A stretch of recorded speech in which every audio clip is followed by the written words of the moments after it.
Hello students, welcome back to our channel. तो कैसे हैं आप लोग? कैसे चल रही है आपके एग्ज़ाम की प्रिपरेशंस? आई होप आप लोग बहुत अच्छे होंगे और आपके एग्ज़ाम की प्रिपरेशंस भी बहुत अच्छी चल रही होगी। So today we are discuss subject code BHIC 114, that is history of modern Europe part 2, century 1782 1939। तो जैसा कि आप लोग जानते हैं, हम आपको subject wise guest paper provide कर रहे हैं। तो अगर आपने अभी तक हमारे गेस्ट पेपर नोट्स को परचेज नहीं करा है तो आप हमारे गेस्ट पेपर नोट्स को परचेज कर सकते हो, जहाँ पर हमने 25 इंपॉर्टेंट क्वेश्चंस डिस्कस किए हैं जो कि आपके आने वाले एग्जाम के लिए बहुत ही बेनिफिशियल होंगे। इसमें हमने प्रीवियस ईयर्स के क्वेश्चन भी इंक्लूड किए हैं। तो अगर आप हमारे गेस्ट पेपर नोट्स को अच्छे से कवर करके जाते हो तो अपने आने वाले एग्जाम में आप 90+ मार्क्स स्कोर कर सकते हो। हमारे गेस्ट पेपर नोट्स को परचेज करने के लिए करना क्या है, सिंपली गूगल पे जाना है, वहाँ पे आपको shop.hindustanknowledge.com सर्च करना है। उसके बाद आप सिंपली हमारे वेबसाइट पे चले जाओगे, जहाँ पे आपको सिंपली यहाँ पे सर्च कोड्स के ऑप्शन पे जाना है और अपना जो भी आपका सब्जेक्ट कोड होगा वो आपको यहाँ पे इंटर करना है, जैसे BHIC 114, और आपको यहाँ पे गेस्ट पेपर अवेलेबल हो जाएगा, जिसको आप आसानी से यहाँ से परचेज कर सकते हो। इसी तरह से किसी दूसरे सब्जेक्ट के भी गेस्ट पेपर आप यहाँ से परचेज कर सकते हो। बाय नाउ पे जाना है और परचेज कर लोगे। अगर आपको हमारे वेबसाइट से गेस्ट पेपर परचेज करने में कोई भी प्रॉब्लम होती है तो आप हमारे व्हाट्सअप नंबर पे मैसेज करके भी हमसे गेस्ट पेपर परचेज कर सकते हो। हमारा नंबर है 9580023321, और इस तरह से गेस्ट पेपर से अपनी तैयारी बेहतर कर सकते हो और अपने आने वाले एग्जाम में अच्छे मार्क्स ला सकते हो। तो वापस से आते हैं हम अपने आज के सेशन के ऊपर। तो आज का सेशन जो है BHIC 114 का बहुत इंपॉर्टेंट होने वाला है। तो अगर इस सेशन को आप अंत तक ज़रूर देखें। अगर आपको सेशन पसंद आता है तो इसे लाइक करें। अगर आपने चैनल को अभी तक सब्सक्राइब नहीं किया है तो आप उसे सब्सक्राइब कर दें, जहाँ पे हम आपके लिए ऐसे ही इंपॉर्टेंट सेशंस लाते रहते हैं। अगर आपने अभी तक हमारे व्हाट्सएप चैनल या फिर टेलीग्राम ग्रुप को ज्वाइन नहीं किया है तो उसे ज्वाइन कर लें, जिसका लिंक हमने डिस्क्रिप्शन में दे रखा है, जहाँ पर आपको रेगुलर अपडेट्स मिलते रहते हैं। तो चलिए शुरू करते हैं। हम अपने फर्स्ट क्वेश्चन पे आते हैं। जो फर्स्ट क्वेश्चन हम डिस्कस करने वाले हैं, that is critically examine the general features of fascism and nature of its mobilization. तो फैसिज्म जो होता है, इसके क्या होते हैं फीचर्स वो हम देखेंगे, और नेचर ऑफ मोबिलाइजेशन हम देखेंगे, ठीक है। So fascism is an extreme political ideology that believes in dictatorship, aggressive nationalism and complete control of society by the state. It rejects democracy, individual freedom and political opposition. Fascism became popular in Europe after the First World War, especially in countries facing economic crisis and political instability. तो fascism मतलब ये एक तरह से ideology है, political ideology है, जहाँ पर ये बिलीव करते हैं डिक्टेटरशिप के अंदर, ठीक है। डिक्टेटरशिप हो गया, तानाशाही हो गया, ठीक है। एग्रेसिव नेशनलिज्म, ठीक है। राष्ट्रीयता तो है लेकिन बहुत ही एग्रेसिव मतलब तरीके की है, ठीक है। और पूरे तरीके से सोसाइटी को अपने कंट्रोल में रखने की कोशिश करते हैं, ठीक है। ये डेमोक्रेसी को, ठीक है, इंडिविजुअल फ्रीडम को या फिर पॉलिटिकल ऑपोजिशन को पूरे तरीके से रिजेक्ट करते हैं, ठीक है। कोई भी यहाँ पे डेमोक्रेसी नहीं होनी चाहिए, कोई भी किसी की अपनी आज़ादी नहीं होनी चाहिए और कोई भी अपोजिशन नहीं होना चाहिए, ठीक है। ये यूरोप में काफ़ी पॉपुलर हुआ जब फर्स्ट वर्ल्ड वॉर ख़त्म हुआ उसके बाद, ठीक है। खास करके उन कंट्रीज़ में जहाँ पर बहुत ज़्यादा इकोनॉमिक क्राइसिस चल रहा था या फिर पॉलिटिकल अनस्टेबिलिटी था, ठीक है। इसके कुछ फीचर्स हैं जो हम यहाँ पे देखेंगे एक एक करके। So the general features of fascism, first is the dictatorship. Fascism supports the rule of one powerful leader who has complete authority. The leader is considered supreme and people are expected to obey without questioning. तो यहाँ पे fascism जो होता है वो one powerful leader को के rule को सपोर्ट करता है, ठीक है। वन पावरफुल लीडर मतलब क्या हुआ कि एक ही कोई होगा लीडर जो बहुत ही पावरफुल होगा और वही यहाँ पे सब कुछ चलाएगा, ठीक है। वही यहाँ पे सब कुछ कंट्रोल करेगा, जिसका कंप्लीट अथॉरिटी होगा, ठीक है। उसी को लीडर को सुप्रीम कहा जाता है, उसको सुप्रीम माना जाता है और पीपल उसको ओबे करेंगे बिना कोई सवाल किए, ठीक है। Second is the extreme nationalism. Fascist believe that their nation is superior to others. They encourage a strong patriotism and often promote expansion of territory through war. तो यहाँ पे जो फैसिस्ट होते हैं उनका मानना होता है कि उनका जो राष्ट्र है वो दूसरों से बहुत ही ऊपर है, बहुत ही ऊँचा है, ठीक है। वो अपने आप को बहुत ज़्यादा मतलब अपने लोगों को इनकरेज करते हैं पैट्रियटिज्म को लेकर के, देशभक्ति को लेकर के, और वो एक्सपेंशन करते हैं अपने टेरिटरी को, ठीक है, वॉर करके, ठीक है, कि हम अपने आप को बढ़ाएंगे, बड़ा करेंगे, ठीक है, अपने टेरिटरी को फैलाएंगे इस तरह से, ठीक है, जोड़ते जाएंगे। Next is the opposition of democracy.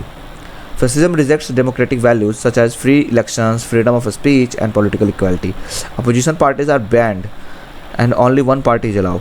तो फैसिज्म जो है यहाँ पे डेमोक्रेटिक वैल्यूज़ को यहाँ पे ये रिजेक्ट करता है, जैसे कि फ्री इलेक्शंस नहीं होते यहाँ पे, ठीक है, किसी को बोलने का अधिकार नहीं है, ठीक है, और ना ही यहाँ पे पॉलिटिकल इक्वालिटी है। कोई अपोजिशन पार्टी यहाँ पे नहीं है, सब बैंड है, ठीक है।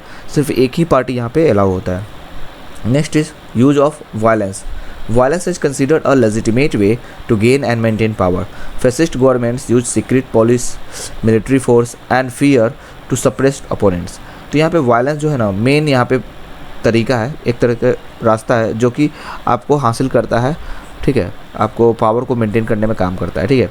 फैसिस्ट जो होते हैं यहाँ पे गवर्नमेंट, वो अपनी सीक्रेट पुलिस रखते हैं, मिलिट्री फोर्स का इस्तेमाल करते हैं और डर को फैलाते हैं ताकि अपोनेंट्स को सप्रेस कर सके, ख़त्म कर सके, ठीक है. Next is the state control. The state is considered more important than the individual. Citizens are expected to sacrifice their personal interest for the nation. यहाँ पे स्टेट को कंसीडर किया जाता है सबसे ऊपर, ठीक है, किसी इंडिविजुअल के चीज़ों से सबसे ऊपर क्या है, स्टेट है. और यहाँ पे सिटीजन्स को एक्सपेक्ट किया जाता है कि वो अपना सेक्रीफाइस दे देंगे, ठीक है, अपने पर्सनल इंटरेस्ट का, ठीक है, नेशन के नाम पे, ठीक है. यानी राष्ट्र जो है वो सबसे ऊपर है, उससे ऊपर कुछ नहीं है, ठीक है.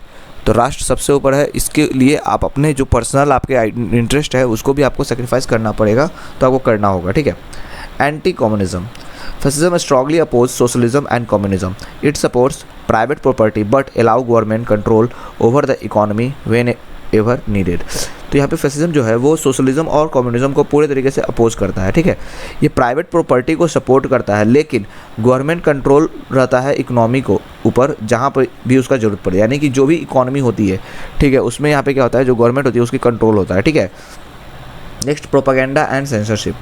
Fascist governments control newspapers, radio, education and public opinions through propaganda. Criticism of the government is not allowed.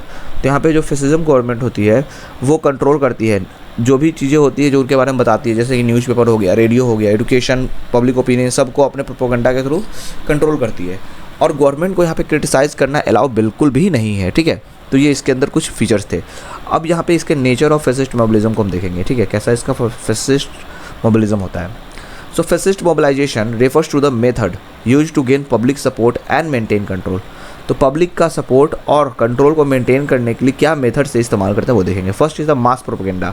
Leaders use speeches, posters, newspapers and rallies to influence people. यहाँ पे जो लीडर्स होते हैं, नेता लोग होते हैं, वो स्पीच देते हैं, पोस्टर्स लगवाते हैं, न्यूज़पेपर में अपने चीज़ों को देते हैं और रैलीज निकलवाते हैं ताकि अपने इन्फ्लुएंस कर सकें लोगों के ऊपर, ठीक है.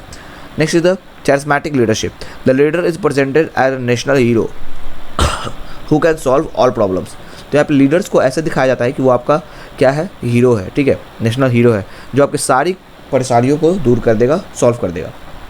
Next is youth organizations. Young people are trained to become loyal supporters of the regime. यहाँ पे यंग पीपल्स को ट्रेन किया जाता है ताकि वो लॉयल सपोर्टर बने उस क्षेत्र के, उस जगह के, ठीक है. Military spirit, discipline, uniforms, parades and military trainings create a sense of unity and strength.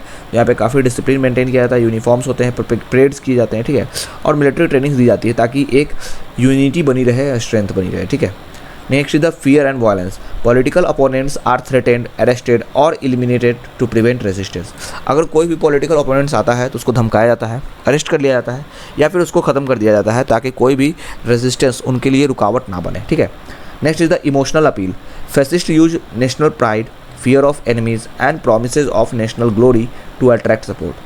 तो यहाँ पे जो फैसिस्ट होते हैं वो, ठीक है, राष्ट्र की बात करते हैं, ठीक है, नेशनल प्राइड की बात करते हैं, बोलते हैं कि हमें क्या है, एनिमीज से हमें डर है, ठीक है, और नेशनल ग्लोरी की प्रोमिसेस करते हैं जिससे कि वो सपोर्ट को अट्रैक्ट कर सकें, ठीक है. तो अपने लोगों को अट्रैक्ट करने के लिए ये कई सारे मतलब इस तरह की चीज़ों का भी इस्तेमाल करते हैं, ठीक है. अब इसका क्रिटिकल एग्जामिनेशन देखेंगे.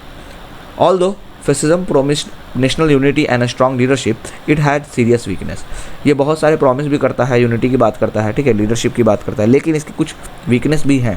First, it destroy democracy and civil liberties. एक तो ये डेमोक्रेसी को ख़त्म करता है, सिविल लिबर्टीज़ जो होते हैं, लोगों की अपनी जो फ्रीडम होती है उसको ये ख़त्म करता है, ठीक है.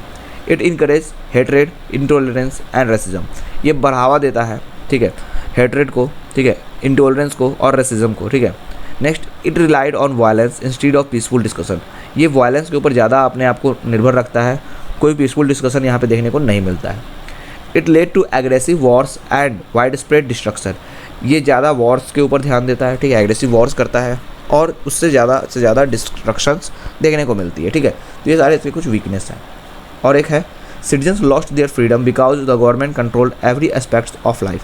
सिटीजन्स अपनी आज़ादी को खो देते हैं क्योंकि यहाँ पे जो सरकार होती है, गवर्नमेंट जो होती है, वो उनके सारे पहलू को, जीवन के सारे पहलू को क्या करती है, कंट्रोल करती है। Thus, fascism brought short term political stability in some countries but cause long term suffering and conflict.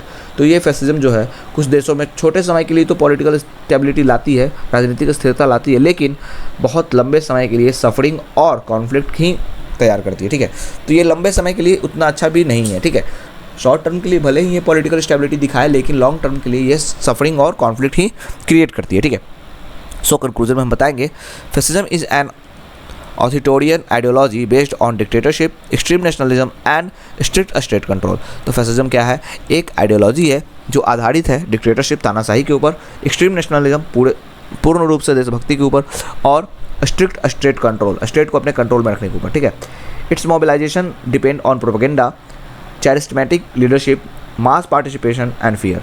तो इनका जो मोबिलाइजेशन है वो डिपेंड करता है इनके प्रोपेगेंडा के ऊपर, चैरिस्मेटिक लीडरशिप, लीडर को बहुत बढ़ा चढ़ा के दिखाने के ऊपर। ठीक है, मास पार्टिसिपेशन, यूथ को कंट्रोल करने के ऊपर और डर फैलाने के ऊपर। ठीक है, while it appear to create unity and discipline, its rejection of democracy, use of violence and suppression of human rights make it one of the most dangerous political ideologies in modern history। चूँकि इसके जो विचार हैं ये सारे unity और discipline को तो फैलाता है, लेकिन फिर भी यहाँ पे ये डेमोक्रेसी को ख़त्म करता है, वायलेंस का इस्तेमाल करता है। ठीक है, और ये ह्यूमन राइट्स को सप्रेस करता है, जिससे ये एक बहुत ही खतरनाक पॉलिटिकल आइडियोलॉजी बन जाता है मॉडर्न हिस्ट्री के अंदर। तो देखा हमने कि कैसे जो फैसिज्म है वो एक बहुत ही स्ट्रिक्ट और एक ऐसा आइडियोलॉजी है जो अपने लोगों के भलाई के ऊपर बिल्कुल भी नहीं सोचता, बस ये सिर्फ देश की, राष्ट्र की बात करता है और उसको फैलाने की कोशिश करता है, लोगों के फ्रीडम को ख़त्म करता है, लोगों की जो भी, ठीक है, डेमोक्रेसी होनी चाहिए उसको ये नहीं देता है। ठीक है, तो ये सारी चीज़ें हमने यहाँ पे डिस्कस कर ली, इसकी मोबिलाइजेशन के ऊपर देखा हमने। ठीक है, तो आई होप आपको ये क्वेश्चन समझ में आया होगा। नेक्स्ट क्वेश्चन जो हम डिस्कस करने वाले हैं that is discuss crisis in the post war world war capitalist economy. ठीक है, तो क्या क्राइसिस यहाँ पे आता है पोस्ट वर्ल्ड वॉर के बाद, यानी वर्ल्ड वॉर के बाद जो कैपिटलिस्ट इकोनॉमी होती है उसमें। After the end of the second world war 1945 the capitalist economy expanded rapidly. Second world war के बाद अगर बात करें तो जो कैपिटलिस्ट इकोनॉमी थी वो बहुत तेज़ी से बढ़ा। Many countries, especially the United States, Western Europe and Japan, experienced industrial growth, technological progress and higher living standards। तो बहुत सारे देश, खास करके जो यूनाइटेड स्टेट हो गए, वेस्टर्न यूरोप हो गया और जापान हो गए, वहाँ पे बहुत ज़्यादा इंडस्ट्रियल ग्रोथ देखने को मिलता है, कुछ टेक्निकल प्रोग्रेस होते हैं और वहाँ के लिविंग स्टैंडर्ड्स भी बहुत तेज़ी से बढ़ता है। This period is often called the golden age of capitalism, और इस पीरियड को कहा गया है golden age of capitalism. However this growth was non permanent, लेकिन ये जो ग्रोथ था वो परमानेंट नहीं रहा। From the 1970s onward, the capitalist economy faced several serious crises that affected production, employment, trade and financial stability। 1970 के बाद यहाँ पर जो कैपिटलिस्ट इकोनॉमी था उसके भी कुछ क्राइसिस फेस करने पड़े जो उनके अफेक्ट किया प्रोडक्शन को, एम्प्लॉयमेंट को, ट्रेड को और फाइनेंशियल स्टेबिलिटी को। तो ये सारे जो क्राइसिस थे इसको हम एक एक करके यहाँ पे पॉइंट बाय पॉइंट समझेंगे। Okay, so the major crisis in the post-World War capitalist economy. First, oil crisis, 1973 to 1979. One of the biggest crises came when oil-producing countries sharing increased oil prices. The cost of fuel and transportation rose, making goods more expensive. Many industries suffered and economic growth slowed down.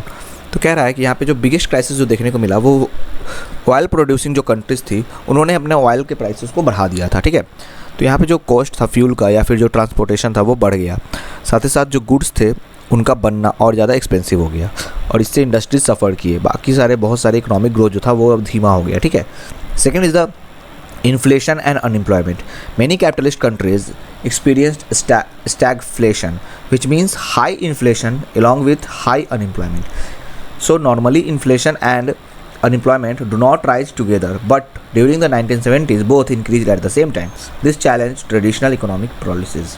तो यहाँ पर देखने को मिलता है कि बहुत सारे जो कैपिटलिस्ट कंट्रीज होते हैं वहाँ पे स्टैगफ्लेशन आ जाता है। स्टैगफ्लेशन क्या होता है, तो यहाँ पे हाई इन्फ्लेशन हो और साथ ही साथ हाई अनएम्प्लॉयमेंट आ जाए। ठीक है, सामान्यतः अगर देखें तो इन्फ्लेशन और अनएम्प्लॉयमेंट दोनों एक साथ नहीं बढ़ता है, लेकिन 1970s के दौरान ये दोनों चीज़ें बढ़ते हुए दिखे एक साथ, और इससे जो ट्रेडिशनल इकोनॉमिक पॉलिसीज था उसको काफ़ी ज़्यादा चैलेंज फेस करना पड़ा।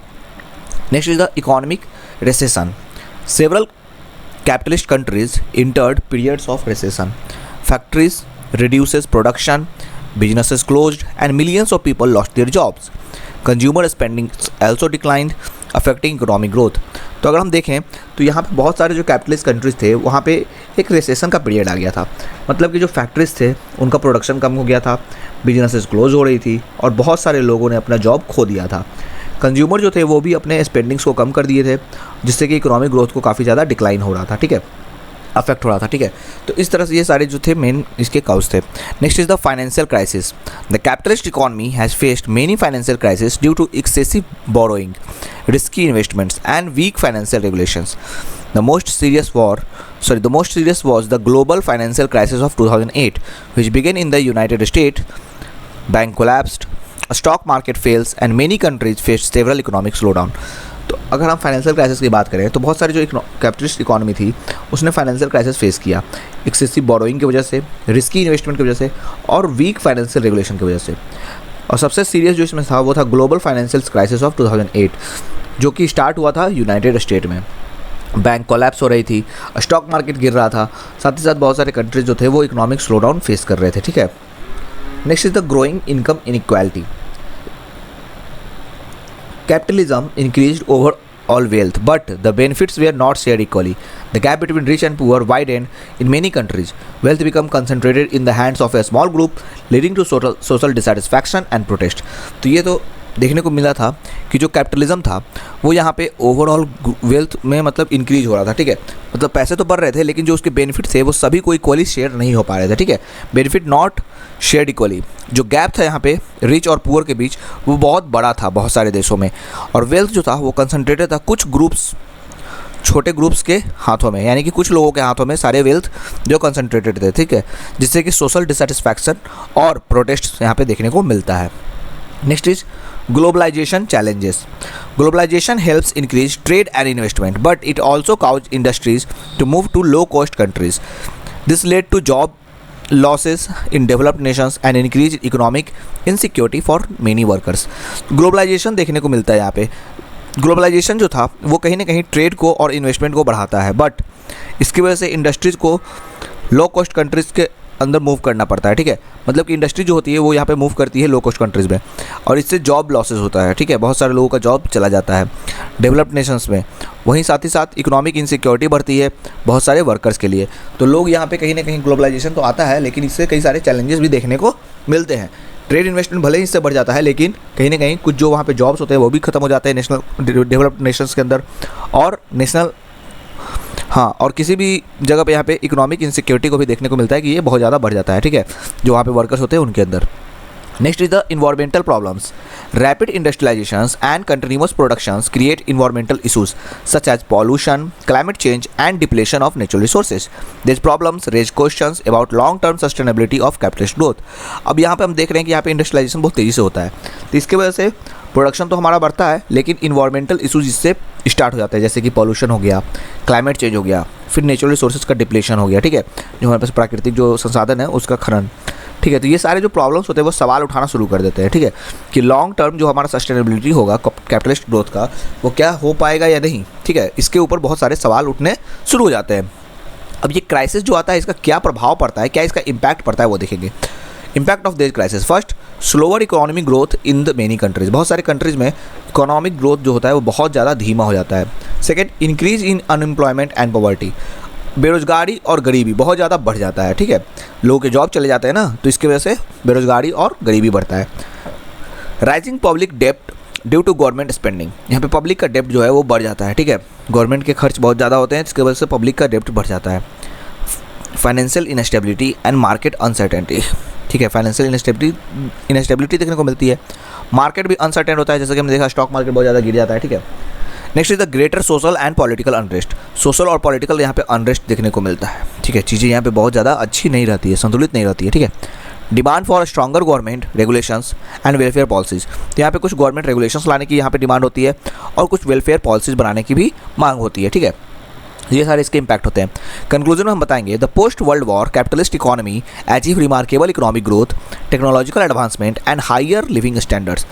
तो वर्ल्ड वॉर के बाद जो हम देख रहे हैं कैपिटलिस्ट इकोनॉमी के अंदर, तो यहाँ पे हमको एक रिमार्केबल इकोनॉमिक ग्रोथ देखने को मिलता है, टेक्नोलॉजी में एडवांसमेंट आता है और लोगों के स्टैंडर्ड्स ऑफ लिविंग भी हायर हो जाते हैं। हाउएवर, लेकिन इसके साथ साथ it also faced repeated crisis such as oil shocks, inflation, recession, financial instability, income inequality and environmental challenges. लेकिन इसके साथ साथ इसमें कई सारे हमको क्राइसिस भी देखने को मिलते हैं, जैसे ऑयल के प्राइसेस बढ़ जाना, इन्फ्लेशन आना, रिसेशन आना, ठीक है, फाइनेंशियल इनस्टेबिलिटी होना, ठीक है, अनइक्वली इनकम का डिस्ट्रीब्यूट होना और इन्वायरमेंट का चैलेंज होना, ठीक है।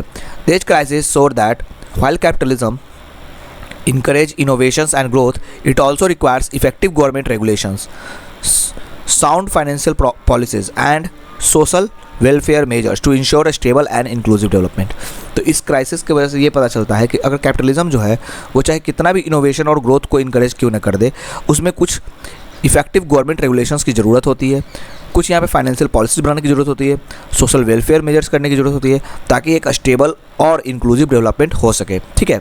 तो इस तरह से हमने देखा कि जो वर्ल्ड वॉर सेकेंड हुआ था उसके बाद किस तरह से यहाँ पे कैपिटलिज्म इकोनॉमी जो था वो ग्रोथ भी किया, लेकिन इसके कुछ क्राइसिस भी देखने को मिले जो कि बहुत सारे फैक्टर्स के ऊपर डिपेंड कर रहा था और उसके वजह से उसमें कुछ चेंजेस लाने की ज़रूरत थी, जिसकी वजह से एक स्टेबल और एक इंक्लूसिव डेवलपमेंट हो सके, ठीक है। तो यहाँ पे हमने इस क्वेश्चन को अच्छे से डिस्कस कर लिया है।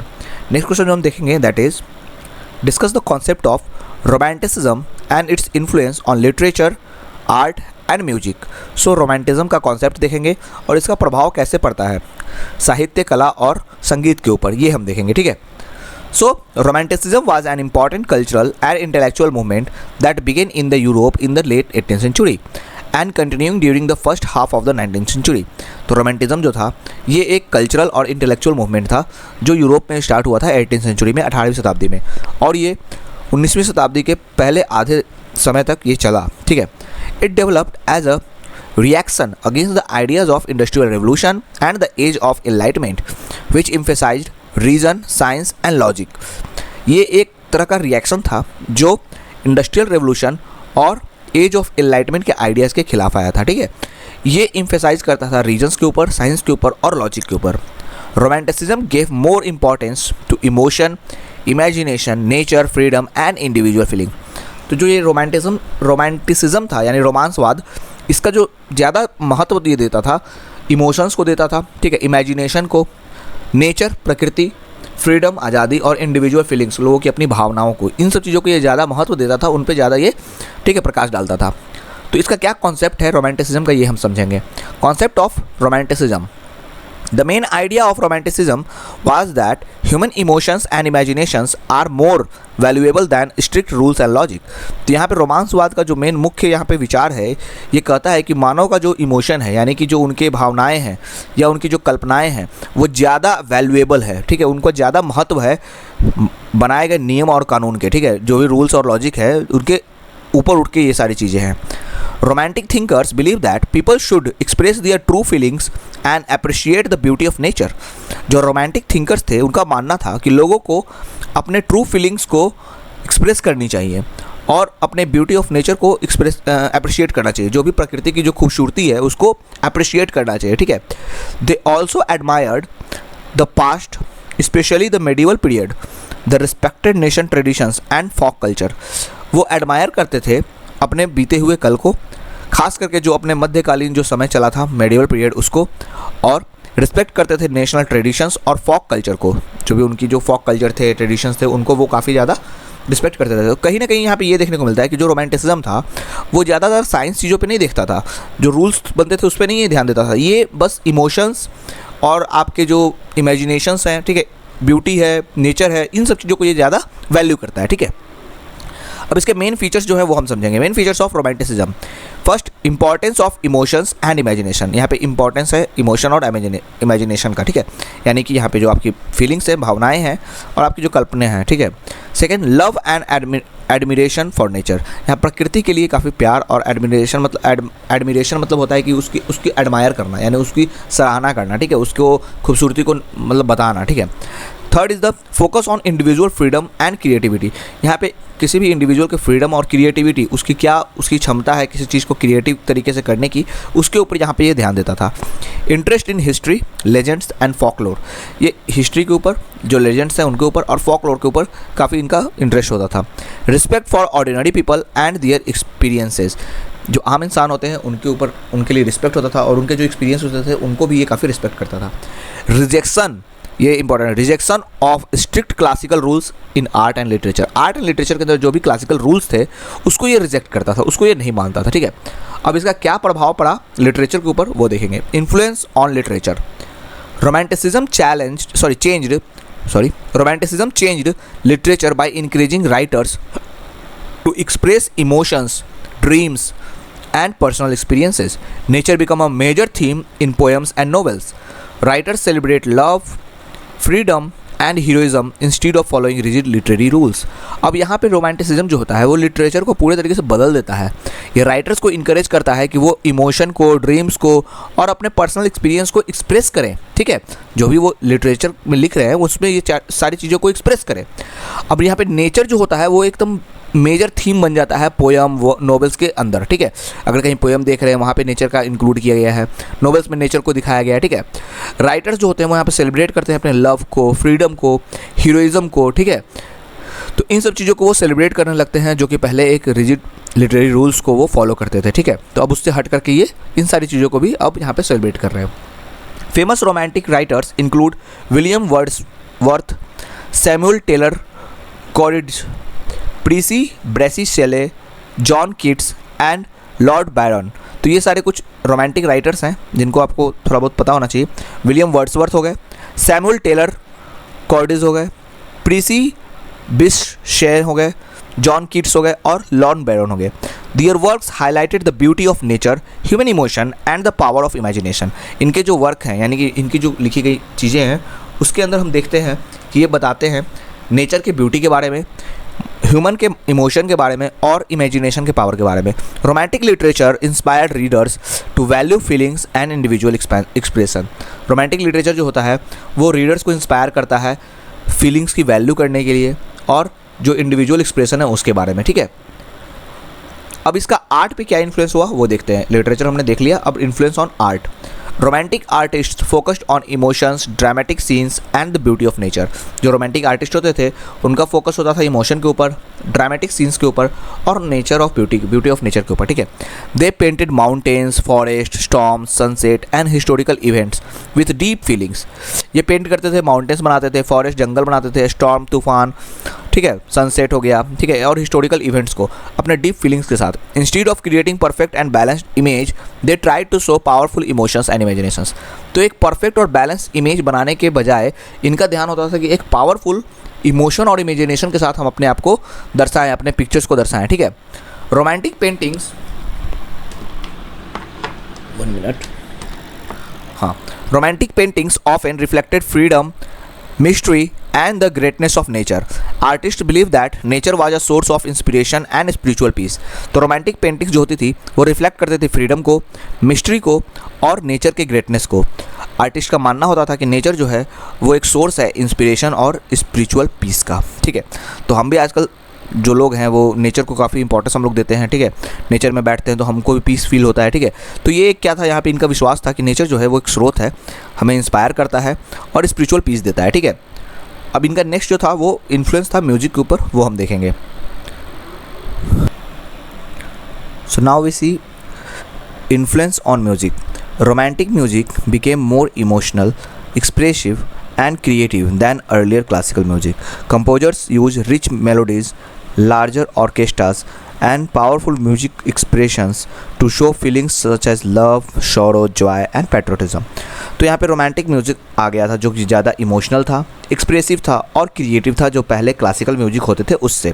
अगर कंपोजर्स की बात करें तो और ज़्यादा यहाँ पर ये रिच मेलोडीज़ का इस्तेमाल कर रहे थे, लार्ज ऑर्केस्ट्रा का इस्तेमाल कर रहे थे और पावरफुल म्यूजिकल एक्सप्रेशन दिखा रहे थे, जैसे कि शो करे जिससे अपनी फीलिंग्स को, जैसे कि लव को, शोरो को, ठीक है, जॉय और पेट्रोलिज्म की। Music during this period was also reflected national identity and folk traditions. Romantic composers gave importance to personal expressions rather than following strict musical forms. तो यहाँ पे जो म्यूजिक इस समय का जो था वो काफ़ी हद तक नेशनल आइडेंटिटी और फोक ट्रेडिशंस को रिफ्लेक्ट कर रहा था, ठीक है। जो रोमांटिक कंपोजर्स होते थे वो अपने पर्सनल फीलिंग्स को ज़्यादा इंपॉर्टेंस देते थे, ना कि किसी म्यूजिकल फॉर्म्स को, ठीक है। तो जो स्ट्रिक्ट म्यूजिकल फॉर्म्स होते थे उसके बजाय वो अपने पर्सनल एक्सप्रेशंस को ज़्यादा इंपॉर्टेंस यहाँ पे देते थे। कंक्लूजन में हम बता सकते हैं romanticism was a major movement that transformed literature, art and music by giving importance to emotion, imagination, nature and individual freedom। तो रोमांटिसिज्म जो था वो एक बहुत ही मेजर मूवमेंट रहा जिसने बदल दिया लिटरेचर, साहित्य, आर्ट, कला और म्यूजिक, संगीत को इंपॉर्टेंस दे करके किन चीज़ों पे, इमोशन के ऊपर, इमेजिनेशन, नेचर और इंडिविजुअल फ्रीडम के ऊपर। ठीक है, it encourage creativity and personal expressions while rejecting rigid rules. तो ये इनकरेज करता है क्रिएटिविटी को, पर्सनल एक्सप्रेशंस को, और रिजेक्ट करता है जो बहुत ही कड़े यहाँ पे नियम होते हैं उसको। ठीक है, its influence can still be seen today in modern literature, paintings, music and other forms of artistic expressions, making romanticism one of the most significant cultural movement in the history. अगर हम इसके प्रभाव के बारे में बात करें तो इसका प्रभाव आज भी हमको देखने को मिलता है। ठीक है, मॉडर्न लिटरेचर के अंदर, पेंटिंग्स के अंदर, म्यूजिक और दूसरे फॉर्म ऑफ आर्टिस्टिक एक्सप्रेशन के अंदर। इसलिए जो रोमांटिसिज्म है वो एक बहुत ही बड़ा सिग्निफिकेंट कल्चर बना हिस्ट्री के अंदर। ठीक है, कल्चरल मूवमेंट बना पूरे हिस्ट्री के अंदर। तो यहाँ पे हम बता सकते हैं कि जो रोमांटिसिज्म था उसका बहुत बड़ा प्रभाव पड़ता है लिटरेचर, आर्ट और म्यूजिक के ऊपर, जहाँ पर ये अपना इंपॉर्टेंस दिखाता है इमोशन के ऊपर, इमेजिनेशन, नेचर और इंडिविजुअल फ्रीडम के ऊपर। ये रिजिड तरह के जो भी रूल्स होते हैं उसको फॉलो नहीं करता है। ठीक है, अब नेक्स्ट क्वेश्चन हम डिस्कस करने वाले हैं, that is explain the role of education and reports in empire building by the colonial rulers. Education and official reports were important tools used by colonial rulers to strengthen and expand their empires। तो जो colonial rulers थे, ठीक है, जिन्होंने rule किया था, ठीक है, तो इनके लिए जो ये एजुकेशन और ऑफिशियल रिपोर्ट्स थे वो बहुत ही इंपॉर्टेंट टूल बने। ठीक है, इनके अपने एम्पायर को बढ़ाने के लिए और मजबूत करने के लिए। They were not only mean to spread knowledge but also to control the people, justify colonial rule and make administration easier. तो यहाँ पर वो इसका इस्तेमाल सिर्फ नॉलेज को फैलाने के लिए नहीं कर रहे थे, बल्कि लोगों को कंट्रोल करने के लिए कर रहे थे, अपने रूल को जस्टिफाई करने के लिए और अपने एडमिनिस्ट्रेशन को ईजियर बनाने के लिए कर रहे थे। ठीक है, through education and reports colonial government shaped the thought of people and collected information that help them govern effectively. तो यहाँ पे एजुकेशन और रिपोर्ट की मदद से जो कॉलोनियल गवर्नमेंट थी उन्होंने लोगों के सोच को आकार दिया, साथ ही साथ जानकारियों को इकट्ठा किया जिससे कि वो आगे पूरे चीज़ों को अच्छे से गवर्न कर सके। ठीक है, जो उनको गवर्न करने में मदद करे। ठीक है, अब role of education in empire building. Empire building के अंदर जो एजुकेशन है उसका क्या रोल है वो हम देखेंगे। First, creating loyal class. The British introduced Western education to create a group of educated Indians who could work as clerk, teachers and government officials. This class helped the British in running the administration smoothly.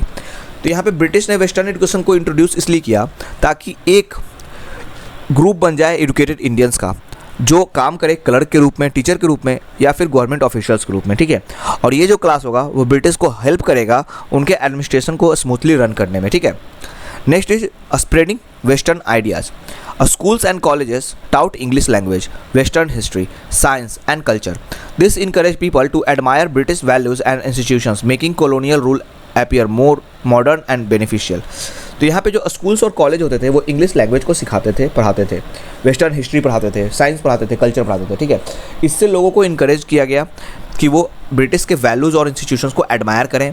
ठीक है, और ये colonial rule को और ज़्यादा modern और beneficial बनाया। ठीक है, next is training skilled workers. Education provided trained people for government offices, courts, railways and other departments. This reduced the need to bring officials from Britain and lowered administrative cost. अब यहाँ पे education से हम लोगों को train करने लगे, यानी कि जो ठीक है कॉलोनियल रूलर्स थे उन्होंने लोगों को ट्रेन किया एजुकेशन दे करके और उनको लगाया कहाँ पे, गवर्नमेंट ऑफिसेज में, कोर्ट्स में, रेलवेज़ में और दूसरे डिपार्टमेंट में, जिससे कि उनको ब्रिटेन से अपने ऑफिशियल्स लाने की ज़रूरत नहीं पड़ी, कम पड़ी। ठीक है, जिससे कि उनका जो एडमिनिस्ट्रेटिव कॉस्ट था वो भी कम पड़ा। ठीक है, तो जो उनको बाहर से अपने कंट्री से जो ब्रिटेन है वहाँ से उनको जो ऑफिशियल्स को बुलाना पड़ता इन सब कामों के लिए, वो यहाँ पर एजुकेशन से उनको यहीं के लोगों को ट्रेन करके ये सारे जगह पे पोस्ट कर दिए। ठीक है, next is the cultural influence. The education system promoted English culture while giving less importance to local languages, traditions and knowledge. This culture influenced strengthened British authority over society.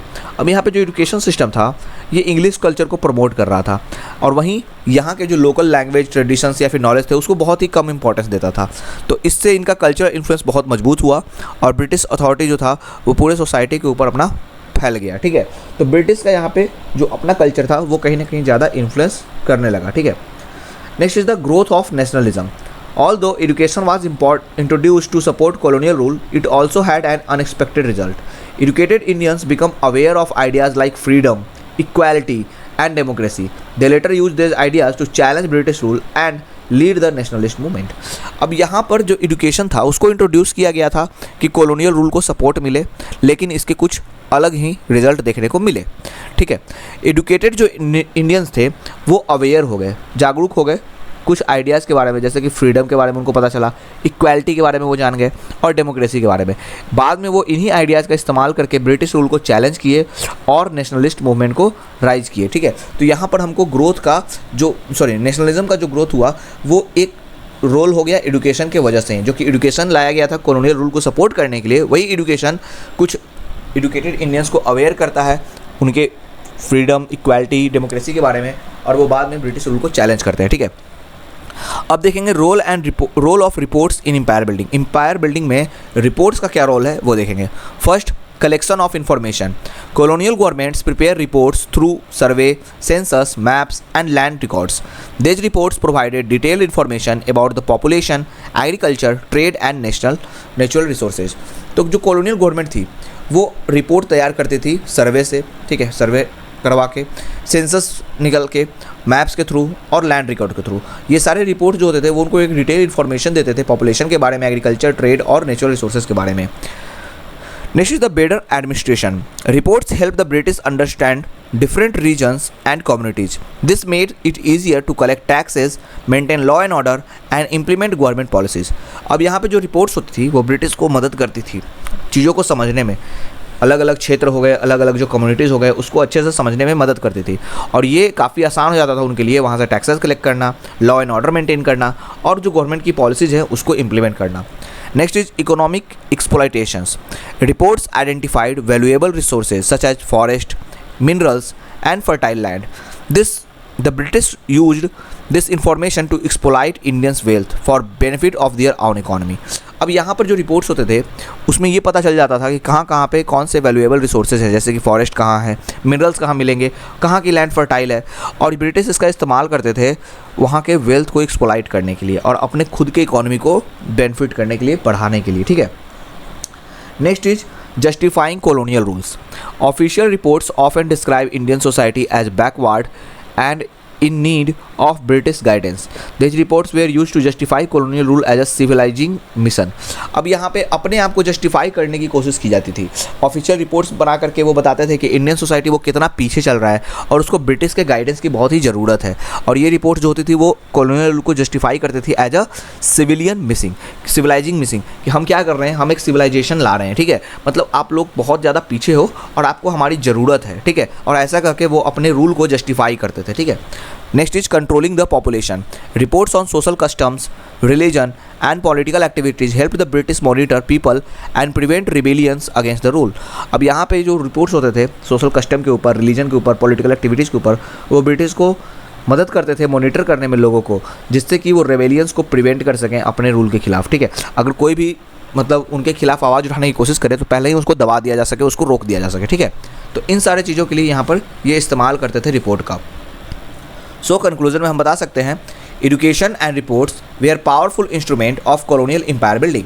दोनों क्या थे, बहुत ही पावरफुल इंस्ट्रूमेंट थे colonial empire building के अंदर. ठीक है, एम्पायर को बनाने की वजह से. Education created an educated workforce and spread western ideas while reports provided valuable information for administration and economic exploration. अगर हम बात करें एजुकेशन की, तो एजुकेशन क्या कर रहा था, एक एजुकेटेड वर्कफोर्स तैयार कर रहा था जिससे कि वेस्टर्न आइडियाज़ फैले. वहीं रिपोर्ट्स की बात करें तो ये जानकारी देता था जिससे एडमिनिस्ट्रेशन और ज़्यादा अच्छे से हो और इकोनॉमिक एक्सप्लॉयटेशन किया जा सके. ठीक है, although these tools strengthened colonial control, education also inspired Indian nationalism which eventually become a major force in the struggle for independence.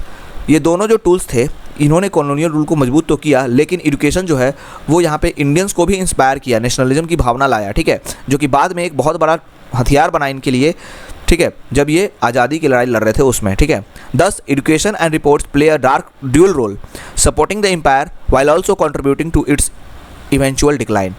इसलिए यहाँ पे हम एजुकेशन और रिपोर्ट दोनों को कहेंगे कि ये अपना दोहरा यहाँ पे जो रोल है, किरदार है, वो निभाया है.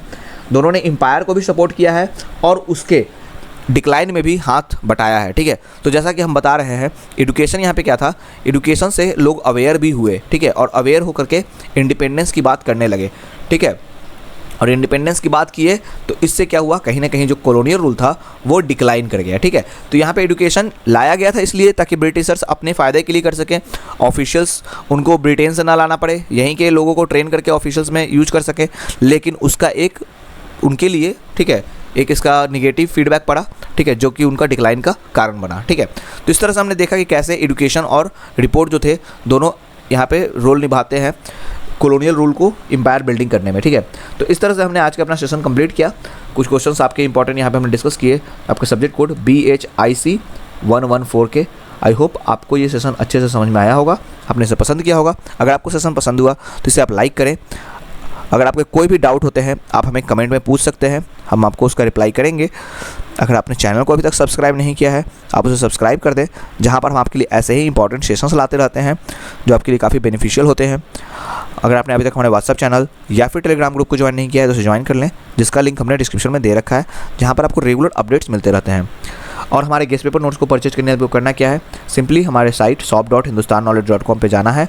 यहाँ से आप आसानी से सर्च कोड्स में अपने सब्जेक्ट कोड को इंटर करके आप यहाँ से गेस्ट पेपर बाय नाउ पे जाकर परचेज कर सकते हो, या फिर आप हमारे व्हाट्सअप नंबर 9580023321 पे मैसेज करके भी हमसे गेस्ट पेपर परचेज कर सकते हो। Okay students, all the best for your exam. अच्छे से अपने एग्जाम को दें, अच्छे मार्क्स लाए अपने एग्जाम में।